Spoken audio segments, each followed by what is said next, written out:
Hi, everybody. Happy Wednesday, second day of September 2020. This is Wake Up Wenatchee Valley. I'm Dan Kuntz. Another beautiful day here in the inland Northwest and North Central Washington. As we used to say in radio, the hits just keep on coming. Going to be breezy today. Some people might even call it downright windy. There's just a little cold front right along the Canadian border. It's going to tighten up those gradients, and that's going to lead us to some breezy conditions most of the day and into the evening hours. And we calm down, warm up. The holiday weekend looks mighty fine indeed. Summer's going to hang on as long as summer can hang on. What we really need is rain. That hasn't happened. This is just an amazing statistic. First day of summer was June 20th. That was the summer solstice. So we're 72 days into summer, something like that, with 20 days to go. We have not had measurable rain at Pangbourne Airport. We've had a trace here and a trace there, but no rain. And never in the history of record keeping have we gone through an entire summer from the summer solstice to the autumn equinox without measurable rain at the weather stations. That has never happened. It could very well happen for the very first time this year. We are in a drought. We need rain. Ain't gonna happen. Lots of sunshine. Details are coming up. News to get to. We got sports. We're checking in with Bliss Littler, General Manager of the Wild. Where are we now that we're into September in the world of BCHL? We'll find out a little bit with Bliss Littler when we get to sports. We don't have any Mariner highlights. They didn't play, and they won't be playing for a while. Their series with Oakland was COVIDed out. Everything else that you need to know. And in the back half of the hour, always great to see Jessica Johnson and Hank the Wonder Dog. Jessica Johnson from Sage, the Executive Director of Sage, and Hank, the service dog that works with Sage, came by and paid us a visit yesterday, and we're going to get caught up with Jessica on some very important information that you need to know in the back half of the hour. Let's do our tour, see what's going on. Good morning. You can see just a few high clouds out there. That's a remnant of the cold front. That's going to bring us some breezy winds. Now, when we talk about cold front, it's all relative. I mean, heck, we hit 93 yesterday. That's about what we're going to be today. That's well above normal. Our normal high is 82, so it was a very warm day yesterday. Sunrise, it's going to happen. Well, it's already happened. It's being covered by clouds, or as Pink Floyd once said, obscured by clouds. Sunrise this morning, 6:22. Sunset, 7:38. That's another day of less and less daylight. 13 hours and 16 minutes of daylight on this Wednesday. Camera 2, let's find out where we're off to. We're off to, oh boy, Union Valley? Hey, not bad. Boy, it looks really blue there. Oh, yeah, crystal blue. Good morning, Lake Chelan. Good morning, Union Valley. Good morning to our friends up north. Labor Day weekend, gonna be busy at the lake. It's gonna be perfect weather to be out and about on the water, no doubt about that, this weekend. I think most people are looking forward to Labor Day weekend. Camera number 3, it's off to Cole's Corner. I asked a couple of days ago here on this show how Cole's Corner got its name. The only person who responded said it was some guy named Cole's Corner, which I don't believe. In any event, to our friends in the Upper Valley, up in the Lake Wenatchee area, good morning to our friends in Cole's Corner. And camera number 4. It's off to Monument Hill, Megan. There we go. Hi, Quincy. Good to see you. Our friends in Quincy. Monument Hill is about the highest peak. It's a ways away from Quincy, as you can tell. Now, we have it zoomed out a little bit. But Monument Hill is people have asked me, where is it? I said, well, go to downtown Quincy, stop and look almost directly north, and you'll see Monument Hill. You'll see all the towers. There's a lot of towers and transmitters and repeaters and all that good stuff up at the top of Monument Hill, because that's how the system works, is the higher up the better for the Sky-Fi system. Good morning to Quincy. Good to see you on this Wednesday. I think that haze way in the back is the fire burning down in the Yakima area. I believe it's called the Evans Fire. We're not going to have any real smoke at all. What we're going to have today is wind. It's going to be windy. This is your wind gust forecast for today, not the sustained winds. We need to make sure that we got that straightened out. Again, there's just a weak little cold front right along the Canadian border. It's going to tighten that pressure gradient, means breezy winds for most of eastern Washington, especially. It's going to start out in the Okanagan Valley, and it's going to be quite windy and breezy here in the Wenatchee Valley, and it's just going to last for the day and into the early hours. There's no fire weather watch or red flag warning issue because the relative humidities are going to be a little bit higher than they have been but it's still going to be plenty windy. Most people, as you can see, gusts here in the Wenatchee Valley, well, above 30 miles an hour at times. So get ready for some wind. It's going to be windy today. Patriot Plumbing, Heating, and Cooling gives your home a hug. Here's your forecast. Again, sunny and breezy, right around 91 or 92. Again, we had 93 yesterday. Because it's a weak cold front, not quite to 93, but is there a difference between 93 and 92 besides 1 degree? Not the way you feel it anyway. Again, breezy today, northwest wind, pretty consistent this morning, about 8 to 13 miles an hour. Picks up in intensity, pretty consistent, right around 20 miles an hour this afternoon. Wind gusts above 30 at times. And in the areas that are exposed to the wind, and you know who you are, you can see gusts up maybe 40 miles an hour.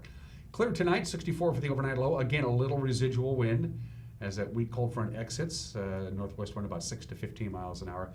And then we start warming up. Are you ready? 97 Thursday.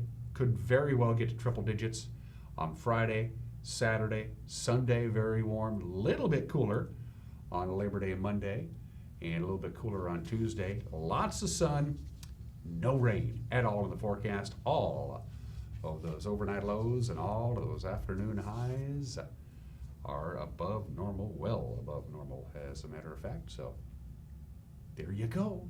Summer. It's still summer. We still got 20 days to go before the autumnal equinox, and summer's going to hang around for a while.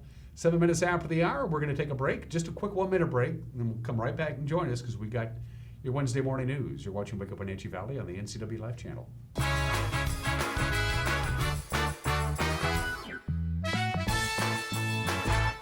I have fiber at home because it allows me to do a great job in my profession.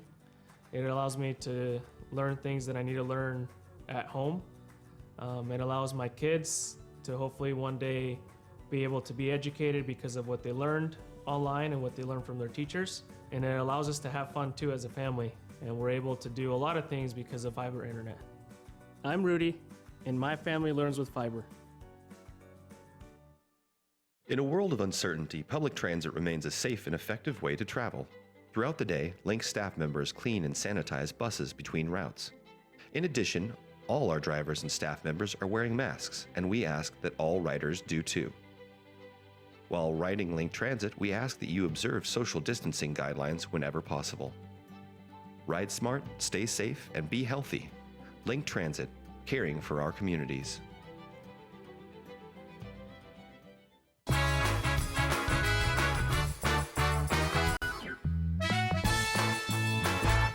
8 minutes after the hour, it's mild. It's 70 degrees outside of our studios. Once again, in the lower 90s we go for afternoon highs. Quite windy most of the day today. The wind dies down tonight, and then the heat wave begins tomorrow. Here are your headlines. That Cashmere woman who was accused of murdering her elderly mother earlier this year, she has now been found competent to stand trial. 70-year-old Anita Burgess Jones has been held at Eastern State Hospital since the January 11th death of her mother, 96-year-old Catherine Burgess Wickzay.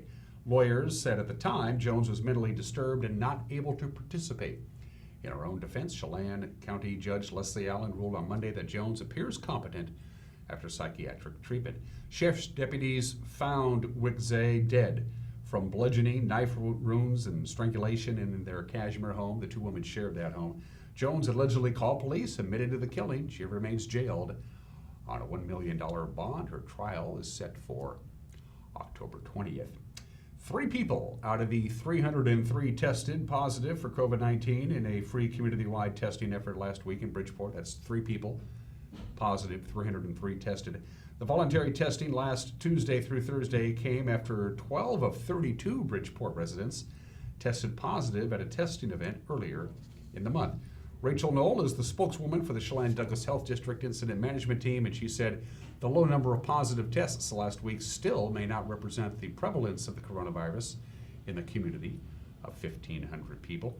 Community-wide testing moved to Rock Island this week, and starting today and running through Friday, community health workers will be going door to door in the Rock Island area offering the testing. It took numerous agencies working together, but on Monday, a big pile of debris that included garbage and 2 vehicles Cleaned up on Worthen Street in Wenatchee, the owner arrested. Wenatchee Police Captain Edgar Reinfeld said the city has been dealing with the unidentified homeless man for more than 2 years as he moved from place to place. Wenatchee Police Department, in conjunction with Catholic Charities, our city attorney, the street department, the parks department, code enforcement division, and then finally Chelan County Regional Justice Center took a coordinated response to some of the issues on Worthen Street.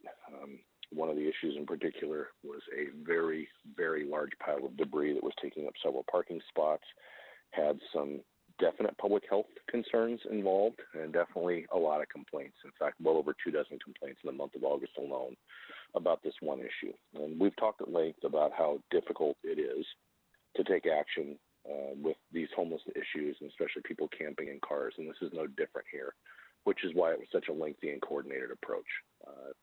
In the end, Catholic Charities was with us. They've been working with the person involved here for well over a year, have provided him with housing in the past that didn't work out, have done a lot of things. And this guy is also, this is his at least third, if not fourth or fifth major accumulation on public property that's occurred in the last 2 years.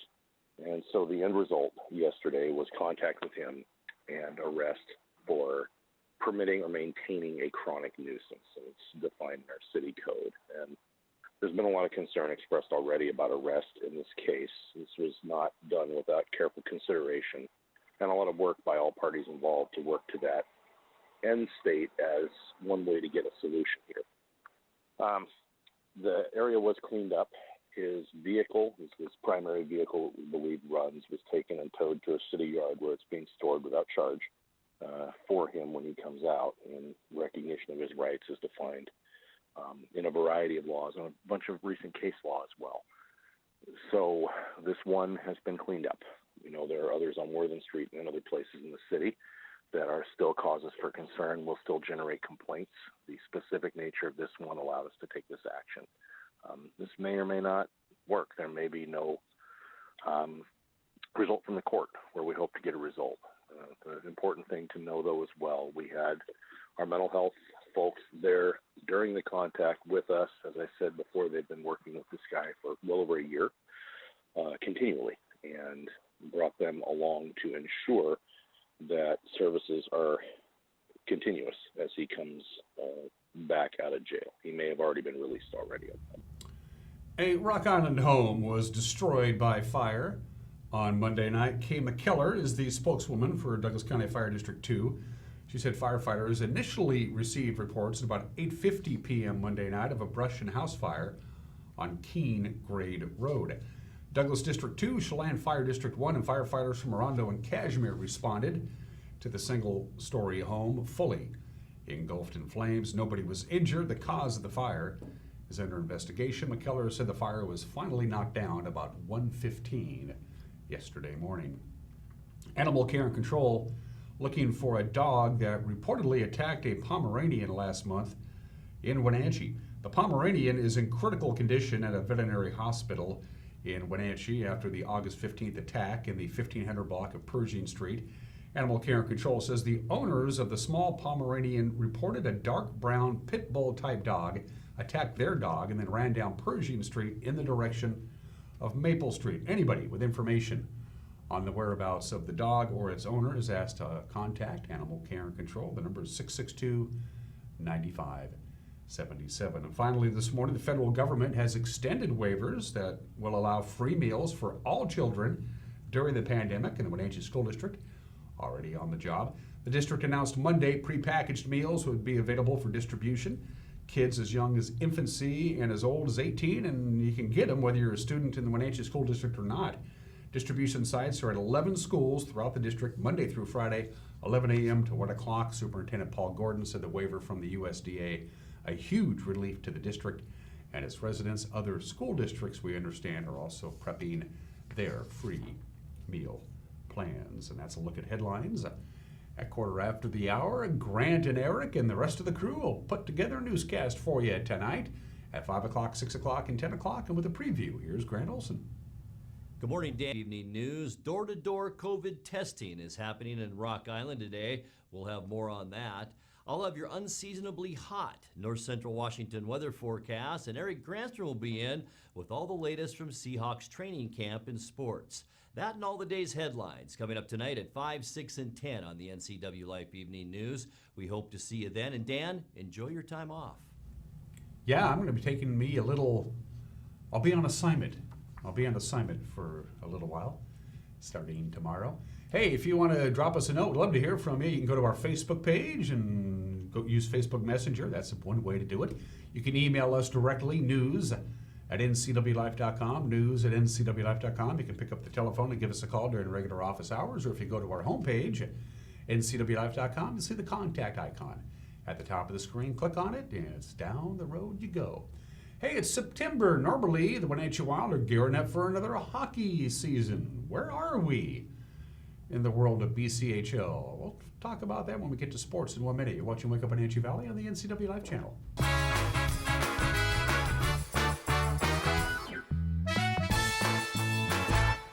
Bring the whole family up to Stormy Mountain Brewing and local public house in historic downtown Chelan. Applewood smoked brisket, street-style tacos, and our award-winning barbecue rubs and sauces. Our meals pair perfectly with our exciting lineup of craft ales, made right here in Chelan. We've got room for big groups, or give us a call for catering. So grab the kids and check out the fun at Stormy Mountain Brewing and local public house located in the heart of Chelan. Coming home should never be a chore. Let Merry Maids of Wenatchee customize all your cleaning needs. Weekly, bi-weekly, special occasion. Do you have a vacation home that needs cleaning? We clean them too. Locally owned and operated, let Merry Maids do the cleaning while you focus on your family and friends. Merry Maids has special offers to fit your budget. Request your free cleaning estimate today. 509-663-1710.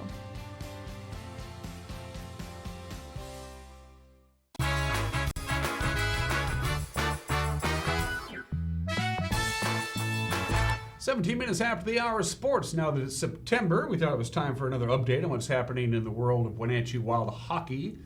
So we checked in with General Manager Bliss Littler. The BCHL, of course, shut down for COVID last March, just as the playoffs were set to begin. That was the last time that there was actually ice at the Town Toyota Center. The Wild held a trial camp in Vegas last month, and Littler says 25 players have been invited to Wenatchee. Now it's just a matter of getting ice for them to play on. Other than California and Washington, almost all states are open for hockey. USA Hockey has said hockey's returned, but the building we play in here, we don't have ice yet. So we're dealing with trying to get ice in here, and if not, a lot of people in town are traveling to Spokane, traveling to Seattle, traveling to Coeur d'Alene to get on the ice, but we're right now we're just trying to keep our kids, the 25, committed. We like the group we have. We're definitely hoping by the time they get here that we have ice and we're able to practice. The league sent out a press release about a month ago saying we expect to have a regular season to start the first weekend of December. Littler says there's a lot of people who are frustrated with the policies that prevent hockey when there are so many safeguards in place to protect the participants. The majority of ice users are under 20 years old. For hockey players, they wear equipment that none of their skin is accessible. They wear a face mask, and in the BCHL, we have a new face mask that covers the front of their mouth, their nose, and below, so that nothing, when you're yelling for the puck, nothing's going to get out. The kids are wearing gloves. At that age, again, I'm general manager, been a hockey coach pretty much my whole adult life, and I'm not a doctor, so I guess I can't tell you that. I'm not a politician. But I do tell you that there are a lot of frustrated people that use the Town Toyota Center as their entertainment, their exercise, and having to drive over to Spokane or Seattle or Coeur d'Alene it's really frustrating. It's frustrating. It's disappointing. But hopefully that changes in the next couple of weeks. Littler says he and Town Toyota Center General Manager Mark Miller are doing what they can to convince people up the food chain that the safer alternative is to have ice available here. I gotta believe that any doctor in the country would tell you it's more dangerous hopping in your car, driving down the road than it is for a person under 20 to be really impacted by COVID-19. So that's the frustrating part, is just seeing these. We have so many people that want to use the building. And, there's figure skaters that aren't using the building right now. And I just think that for the most part, people are pretty smart. That if you have high blood pressure, you have diabetes, you have pneumonia, that you're older, you're not going to go to an ice rink. You're not going to go to public places. And those people aren't the people that are hanging out over at Lowe's or going to Costco. They're people are going to be careful. So again, I just want to get ice back in here, and we're not even talking about how we're going to deal with the Wenatchee Wild with fans, but we certainly hope we're going to get there, by the first part of the year, and we're able to have fans at our games. But I guess first things first, that Mark Miller, myself, I know we're doing what we can to get support and to get the building open. We'll have more with Bliss Littler and an update on the Wenatchee Wild coming up tomorrow right here on the NCW Life Channel. Student athletes of Washington are nearing their goal of 25,000 signatures. It's a petition to allow them to play fall sports in the fall. The group of mostly high school athletes want Governor Inslee and the WIAA to reconsider a move to push fall sports into the spring. Cole Nora is a standout football player at Mount Si in Snoqualmie who started the petition because he and a lot of others want to play football in the football season, not in April. As of this morning, 25,562 people have signed the petition at change.org to try and sway the minds of administrators. In addition, the student athletes will rally on the Capitol steps in Olympia tomorrow at 4 o'clock to try to get their point across. The WIAA, of course, moved fall sports to the spring out of concern for the coronavirus pandemic. A lot of seniors believe that move will hurt their chances of moving on to the collegiate level. Normally, we give you Mariner highlights and scores, but that's not happening. Their entire series against Oakland has been postponed because of the coronavirus. A player with the A's tested positive Saturday night for COVID-19, so Oakland's game Sunday against Houston, as well as their entire three-game series in Seattle, has been pushed back. The first two games will be made up in a doubleheader.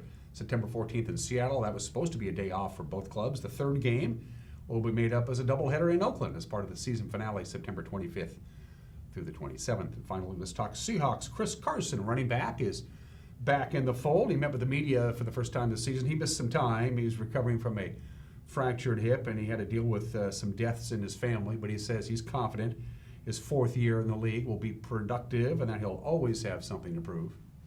I mean, just being a seventh-round draft pick, and you always gonna have that chip on your shoulder. But I don't. At this point in the game, I don't really have nothing to prove. I feel like my game has spoke for itself for the last 3 years or whatever.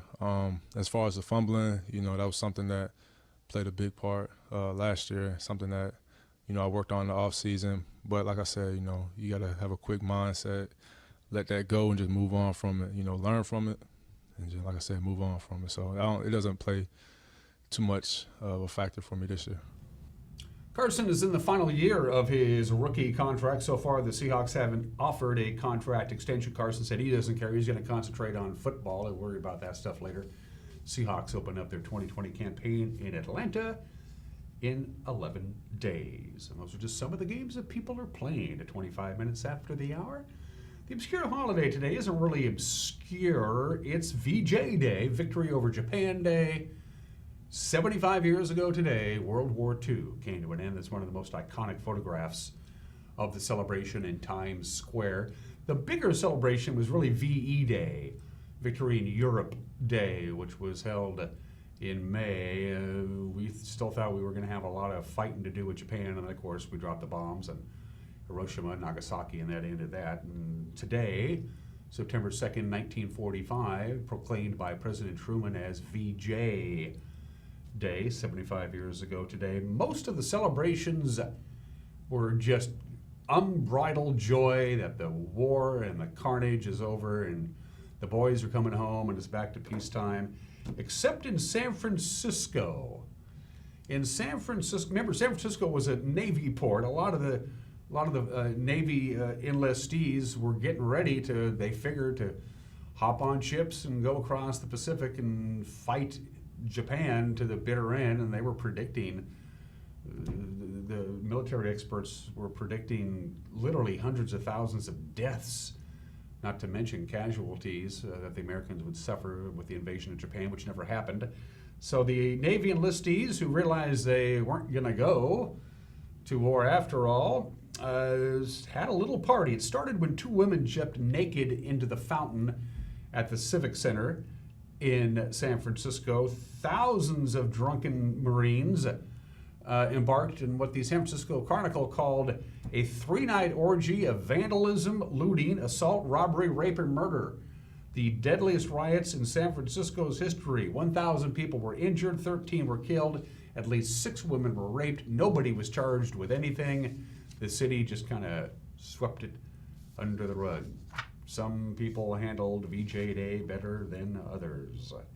75 years ago today. We'll get to more of that in just a little bit.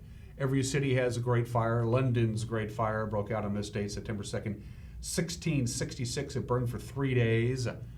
London at that time had about 80,000 people living there, and of the 80,000 people who called London home, 70,000 of them lost their homes. This was 1666, so wood, fabrics, thatch, oil, tar, pitch, coal, fats, sugar, alcohol, turpentine, all combined in small little areas, gunpowder in the Riverside District. It didn't take very long for this fire to spread, and of course everybody wanted the scapegoat.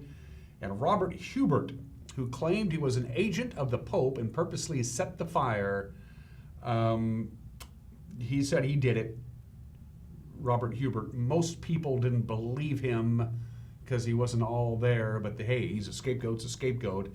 They hung him on 28th September 1666 for starting the fire. As it turns out later, he wasn't even in London. This stuff happens. The Great London Fire of 1666, 354 years ago today. Happy birthday to the United States Department of Treasury. Here's something really cool. The job of Treasurer of the United States is currently open. Jovita Carranza resigned in January, so for the last 9 months, the job has been open. And remember, there's the Secretary of the Treasury, which is the political appointment, a member of the cabinet. That person's signature is on all of your currency, your paper currency. And the other signature on the other side is the Treasurer of the United States. You want to sign a bunch of money? Get a pretty good gig, nobody knows who you are, send your application in. Become the Treasurer of the United States. Your signature will be on everybody's cash. The United States Department of Treasury was founded, by the way, and I looked this up this morning. You're looking at the United States Treasury Department. The national debt, as of now, $26,656,000,000, 50,298,000. So what you're looking at there is a very large governmental building with nothing in it. The national debt, by the way, is $80,000 for every person in America. I guess when you write a check from the Treasury Department, it's guaranteed to clear the bank. Happy birthday to the Treasury Department. Arthur Rose Eldred was his name, and on this date, 108 years ago today, September 2nd, 1912, he was awarded the very first Eagle Scout Award from the Boy Scouts of America. Of course, it is the highest achievement any Boy Scout can ever get, is to become an Eagle Scout. It's very, very difficult to do. Only less than 4% of all Boy Scouts have ever earned the rank of Eagle Scout. And as you might imagine, some pretty impressive people have become Eagle Scouts in their lifetime. The only president to ever become an Eagle Scout was Gerald Ford. At least 40 astronauts were Eagle Scouts. That's amazing. I lost track. I just said it's at least 40. It's more than that. Neil Armstrong was a Eagle Scout. 2 Washington State governors were Eagle Scouts, Dan Evans and Gary Locke. 2 very renowned filmmakers. Steven Spielberg was an Eagle Scout. Michael Moore was an Eagle Scout. Businessman Michael Bloomfield, Sam Walton, Eagle Scouts. Professional baseball player Albert Bell, an Eagle Scout. And Arthur Gary Bishop and John Edward Robinson were both Eagle Scouts. They were both serial killers, too. Can't win them all. Eagle Scouts, first one 108 years ago today. We mentioned this, September 2nd, 1945, 75 years ago today. It's over. The Japanese Instrument of Surrender is signed by Japan and the major Allied powers aboard the battleship USS Missouri in Tokyo Bay. The Missouri, of course, for many, many years was in Bremerton, at the Bremerton shipyards, and we went there any number of times, and you could stand right there. And they had a plaque on the ground, and you could see where it was pretty cool, pretty powerful stuff. I remember doing it at least once or twice. The USS Missouri is now at Pearl Harbor, which is probably a better place anyway. The war came to an end. All right, birthdays. We lost John Thompson on Sunday, Naismith Memorial Basketball Hall of Fame and National Collegiate Basketball Hall of Fame. He would have been 79 years old today, but he died on Sunday at the age of 78. I was in Seattle at the game when Georgetown defeated Houston for the 1984 national championship, the legendary John Thompson, born in the state of 1941. We miss Billy Preston, great musician, born in the state of 1946, died at the age of 59 in 2006. Of course, played with the Beatles, played with the Rolling Stones, Will It Go Round in Circles, Out of Space, Nothing from Nothing. Billy Preston, born in the state of 1946. Terry Bradshaw. A lot of people think now Terry Bradshaw is probably better known for his work on Fox Sports on NFL broadcasts than he ever did with his 14 seasons as a Pittsburgh Steeler. Of course, he won 4 Super Bowls in 6 years. The first quarterback ever to win 3, and then the first quarterback ever to win 4 Super Bowls. He was inducted into the Football Hall of Fame in 1989. Krista McAuliffe would have been 72 years old today. She lost her life along with 6 other astronauts on that cold January morning in 1986 when the Challenger blew up. She was 37 years old today, was supposed to be the first teacher in space. Salma Hayek, happy 54th birthday to Salma. I understand she's an actress. Just gave me an excuse to throw her photo up on the screen, so there you go. Salma Hayek is 54, and she looks a lot better at the age of 54 than I did when I was 54. And finally, as you well know, I love Lithuanian soccer. The Lithuanian soccer team is the team that I follow, and we want to wish a happy 24th birthday to Dimitris Petrovicius. Dimitris Petrovicius, the great Lithuanian soccer player, is 25. Mike McNally's got an opinion coming up, and then my conversation with Jessica Johnson, who did the talking, and Hank, the dog, who didn't do any talking. We're going to catch up with our friends at Sage when we come back. You're watching Wake Up Wenatchee Valley on the NCW Live channel.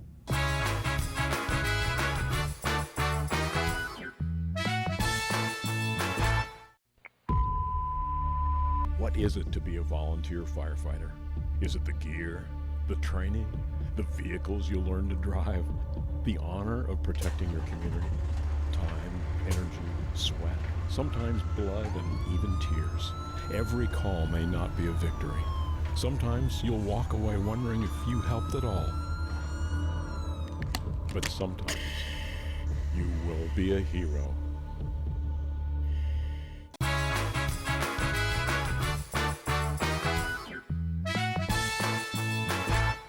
This is Mike Mad Dog McNally, and everybody is entitled to my opinion. Now, okay, this new Gillette commercial, based on their slogan, the best a man could get, that addresses the issues of how we raise our sons. Now, here's my take. Now, what's wrong with teaching our sons not to be bullies and not to harass women? What's wrong with that? Let's face it, for far too long, we have been accepting of certain behaviors from the males in our society, which certainly are not the best a man could be. A real man expresses his strength through gentleness, not by bullying and harassment. And that is the truth. This is Mike Magnotti, and that's not only my opinion, that's reality.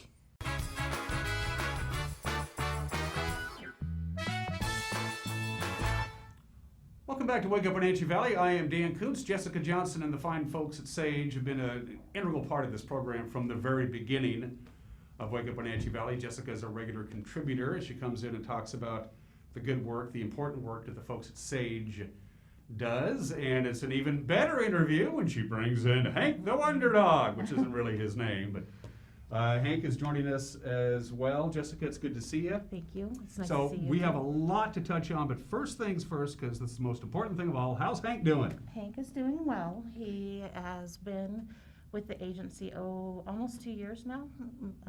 Actually, just past 2 years. We had our recertification test at the beginning of August, and he did really, really well. And they're pleased with him, and we of course love him. So we're pretty sure that he is the best employee at Sage. He does mind well, so that's good.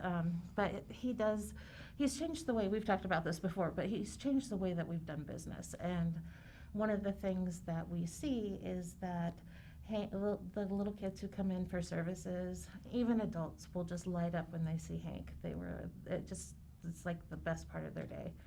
And they're coming in to talk about really, really rough stuff. So that's important too. So Hank has stayed busy during this closure. So Which unfortunately stinks. But Right. We'll get to that in just a Right. minute. How does an assistant dog like Hank, who does what he does, how does he get recertified? How does that?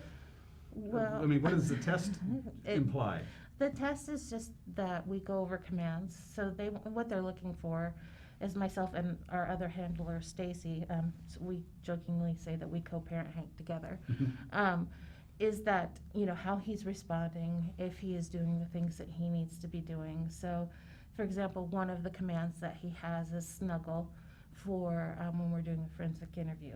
And that is important for the kids because the kids sit down, Hank jumps up on the couch, and then he snuggles in their lap.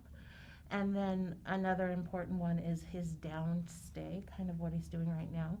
But especially if he can't see one of his handlers, so that's useful in court when he goes to court to testify with kids. And I go to court, but I don't get to take Hank, so that's just. And that was one of the things that the judges were looking at, because in the final analysis, it is the judge in their courtroom that they control is going to allow or not allow to have Hank in the courtroom or in the well or whatever it is that Hank needs to be doing. It's up to the individual judge, but the judges, to my knowledge, are all on board. They're all on board.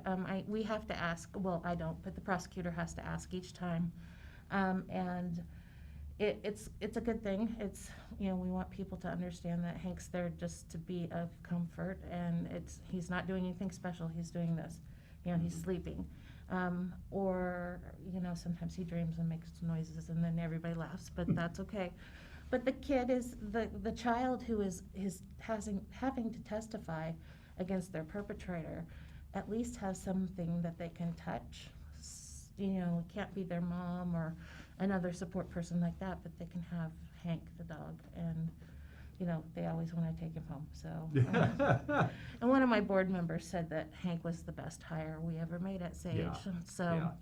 And worth the investment as well. Oh yeah.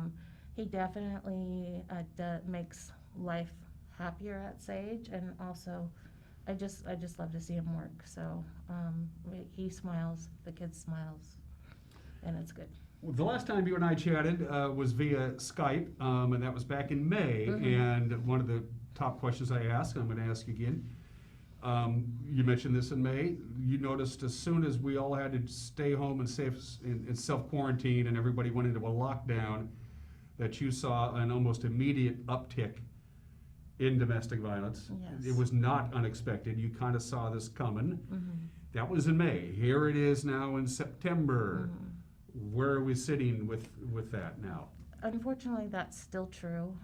I think one of the things that I wasn't really thinking about when we first talked in May, because it was still sort of new. I mean, we were hoping that by this point in time that it would be done, but it's not. Is that what we see as far as physical violence seems to be more. So we are getting more calls to the hospital. People are coming in more beat up, if that's even a correct term, but the violence is increasing. So, and I mean, I don't condone violence at all, but if you're with somebody 24 hours a day, 7 days a week, and that person is a perpetrator, it's going to happen, unfortunately. So, yes, we are seeing that. So we're doing a lot of POs, protection orders or restraining orders, and helping people get those signed, and then still supporting people at court too. And court looks a lot like this too. I mean, if they're not doing it over Zoom or virtually, they are doing it social distancing and with masks on. You talk about physicians and nurses in the emergency room. They have trained to look for certain signs when somebody comes into the emergency room. I broke my arm, or I accidentally burned my hand, or Right. something like that. And they know some of the things to look at, right? That, hey, their story that they're telling me doesn't really match up with what I'm seeing. Right. They are good at asking if people feel safe at home.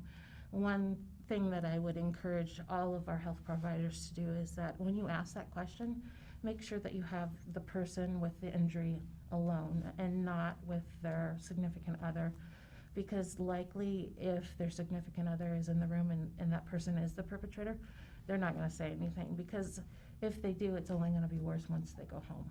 So that's why, that's a teachable moment, and my husband's not very fond of that because he had to have his appendix out one time and they asked that question, and I was sitting in the room, and the nurse looked at me and then looked at him. My husband's 6'6", big guy, and they said, "Well, you look like you could take her," and I was like, "Wait."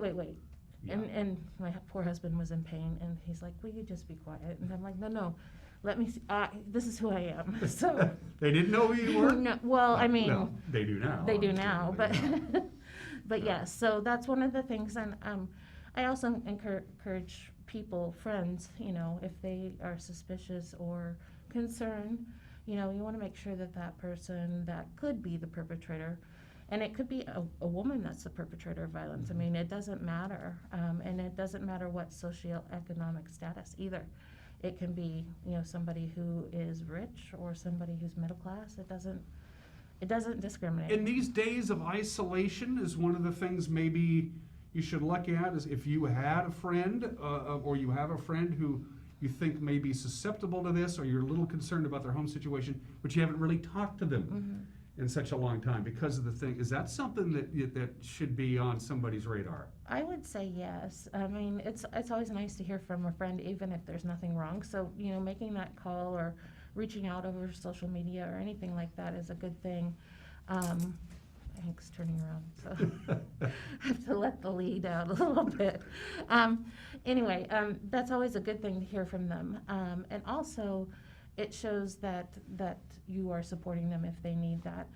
I would also tell people just to be very kind and caring and not judgmental. Not that people would mean to be, but some of the questions that sometimes we get asked is, why do people stay? Well, they might not have any place else to go, which sounds silly, but really in this time of pandemic, they really don't have any place to go. I mean, our shelter is, we're not accepting people from out of the area because of COVID. So that's one of the things that is different for us too. So yeah, but just to talk to them, and maybe, reach out over social media or phone, however you do that, but just let them talk. They'll bring it up when they're comfortable and when it's safe for them to do it. And the facts don't lie, because I did my research. Sales of alcohol and legal drugs in this state, we'll restrict ourselves to alcohol, which is 100% legal across the board, are up. They're up a lot. Yes. People are drinking more. Yes. And that is usually can certainly lead to. Right. It can escalate the violence. If you're drinking, that doesn't cause the violence. I always say that if somebody can hit you while they're drunk, they eventually can hit you while they're sober. And not every person who's a perpetrator is an alcoholic or anything like that, but it is something that we're concerned about. And the flip side of that makes it kind of ironic, is my husband sells beer and wine. He's a distributor, so he's like, "Yay, the sales are up," and I'm like, I don't know. So it's always a fun time at my house, but yes, it is kind of concerning because, and on the other side of that, the victim oftentimes will start drinking to self-medicate because they don't know what to do. They could be hurt. They, if the abuse is emotional, they might be coping that way. So it's a hard time. It's a really hard time for people. And you lost one of the most important safety nets that you have, and I'm talking about professional educators, teachers, like we were talking about before with emergency room physicians and nurses, and that they have trained to look for certain things. Teachers are exactly the same way. They've all gone through the professional training of looking for the signs that the home situation for this particular student in your class should throw up some red flags. And now in this whole virtual learning environment, you don't have that, do you? We don't really have that. I mean,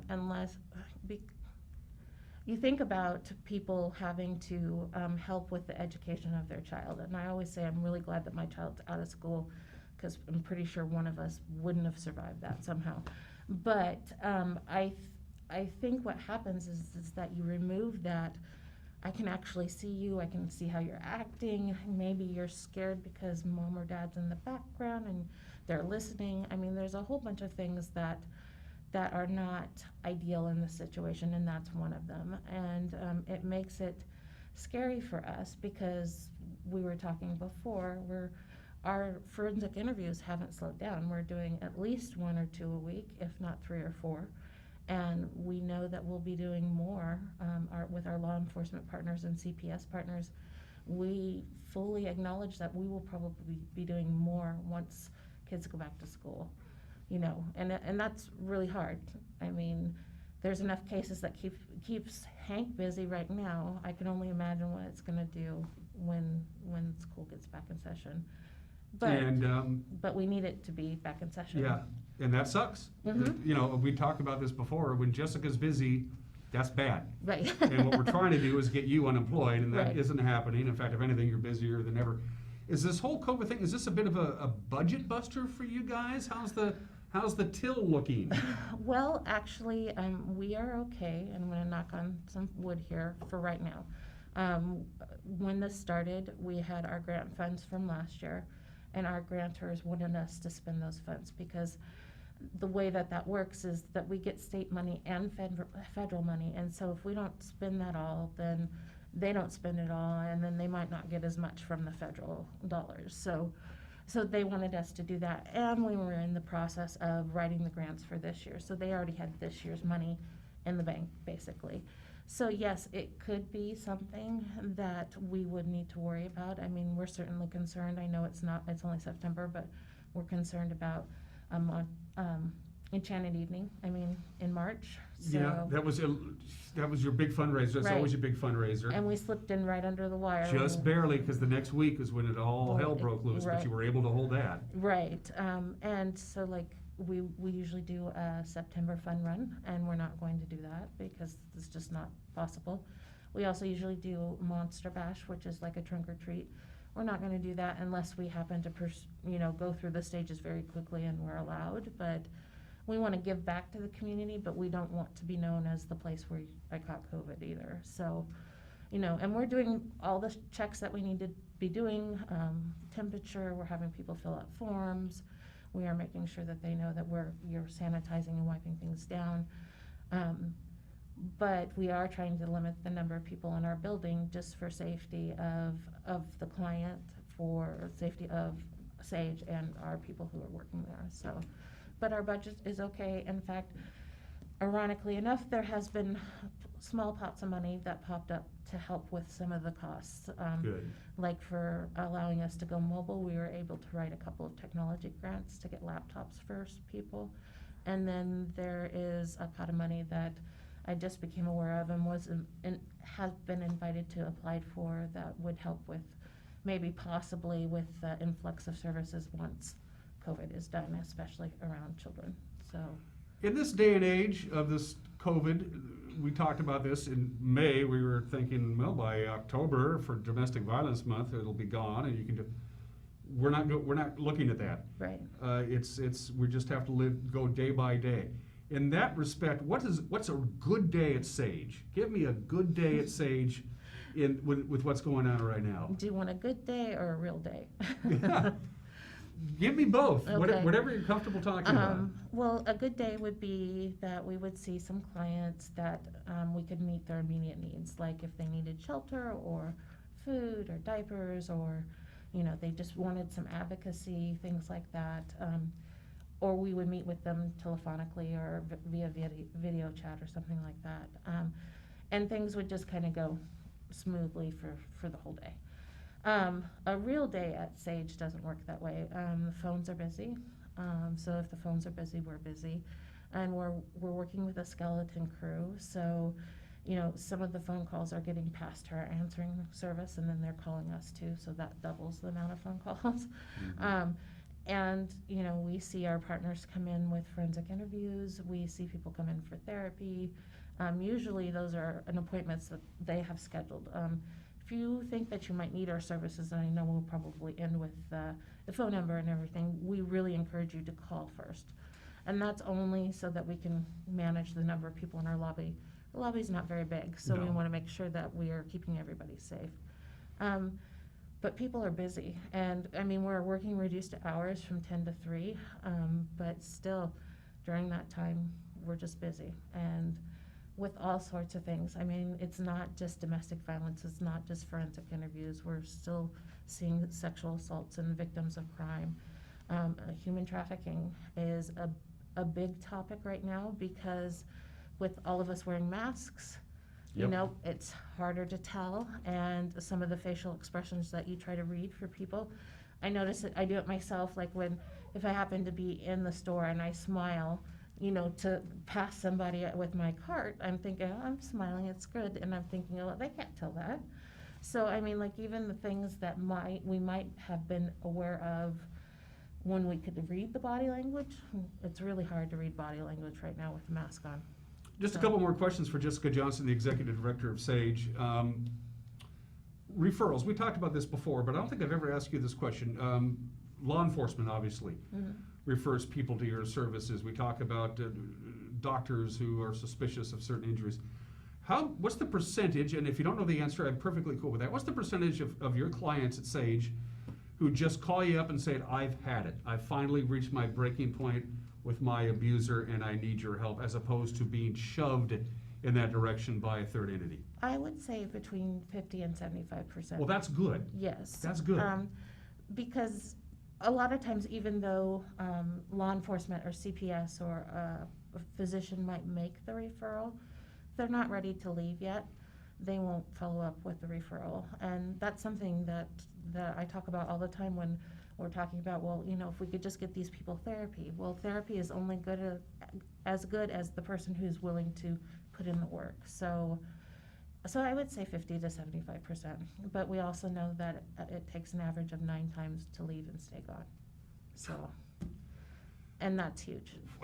We got to get you out of work, but whatever we can do. And let's close with that. What can we, as the people of North Central Washington and the Wenatchee Valley, do to help SAGE get out of business? I'll let you have the final word, Jessica.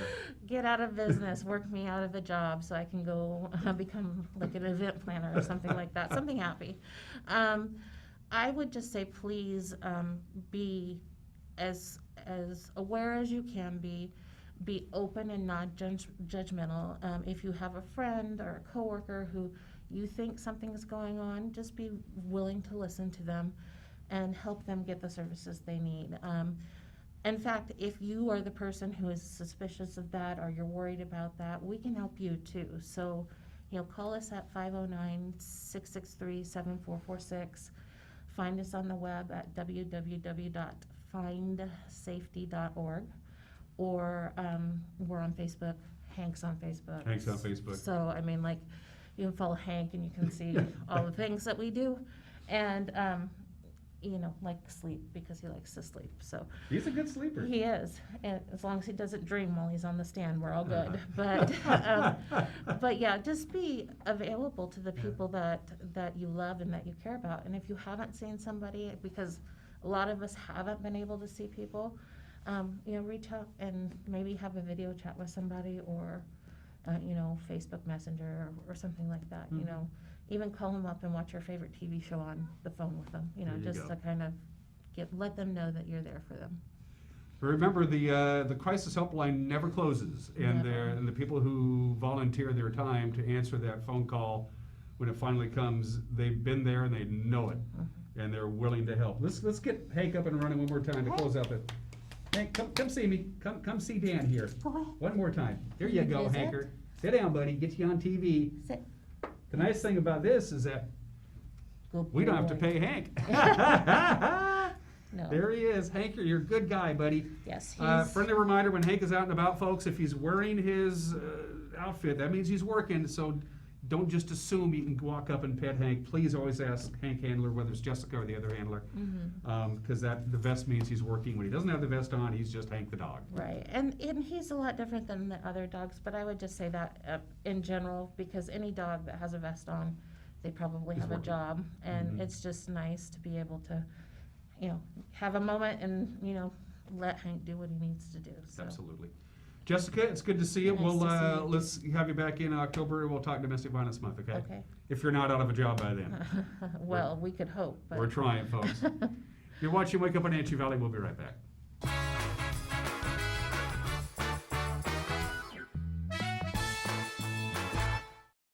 Our country is currently facing an opioid epidemic. It's estimated that 130 Americans die daily from opioid overdose. To help turn the tide on this epidemic, Confluence Health has partnered with local pharmacies and health systems to offer a dozen medication take-back boxes in North Central Washington. The first place children are exposed to medications is in the home. Second, disposing of medications properly is good for our environment. To learn more about the medication take-back boxes, please visit confluencehealth.org/opioids. Contractors, furniture makers, and weekend do-it-yourselfers around North Central Washington will tell you that Lombard's Hardwood Supply is the place to get what you need. Lombard's full millwork shop can handle jobs large or small. Lombard's has a full line of interior and exterior doors available, as well as custom barn doors. From alderwood to zebrawood and everything in between, it's Lombard's Hardwood Supply on School Street in Sunny Slope. Like us on Facebook and check out our monthly special. What is it about Tipsy Canyon Winery that keeps people coming back? Is it the magnificent view from the hillside tasting room? Is it the exceptional but affordable wines? Or is it just the fact that you feel right at home from the minute you walk through the door? Actually, it's all this and more. Experience the Tipsy Canyon Winery located just outside of Manson. Your new home away from home. This is Caitlin Hedershe, the producer of the NCW Life magazine. Each week, I'm bringing you a look behind the scenes of the faces, places, and events that make North Central Washington the place we call home. Tune in every weekday for an in-depth look at a new topic each week. From local artists in their studios to businesses breaking barriers that might surprise you and everything in between. Join me on the NCW Life magazine right here on the NCW Life channel.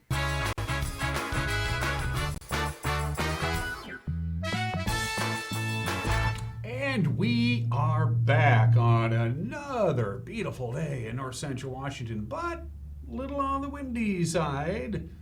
Wind gusts today, take a look at where you live, you'll see the direction. And again, these are wind gusts, not sustained winds. Our sustained winds today are going to start out at about 15 miles an hour northwest, and then it'll be picking up to about 20 miles an hour later on this afternoon. And of course, in those areas that are more exposed to the wind, and you know what I'm talking about, Waterville Plateau, the gaps in the Cascades, and out in the Columbia Basin, maybe a little bit stronger winds. Other locations really not so bad, but get ready for some breezy conditions today, and certainly some pretty strong wind gusts peaking in the late afternoon to early evening hours, so you've been fair warned. In the meantime, here's your forecast. Sunshine, 92, again breezy today, windy, breezy this morning, windy this afternoon. Wind dies down tonight with an overnight low of 64 degrees, and then they start warming up. 97, near 100, they tell us, the National Weather Service, on Friday and Saturday and Sunday, slightly cooler on Monday and Tuesday. All of those numbers that you see, your overnight lows and your afternoon highs, well above normal. Our overnight lows normally would be in the mid-50s by this time in September, and our afternoon highs normally would be about 81. So get ready for some warm weather. It's going to continue with us. And the one thing that we don't have at all in the forecast, rain. None, and we need it. All right, that is it. I'm going to be taking some time off. Ta-da! So the handsome and debonair Eric Granstrom and the even more handsome and more debonair Grant Olson will be filling in for me. I'll see you soon. Take care. Bye-bye.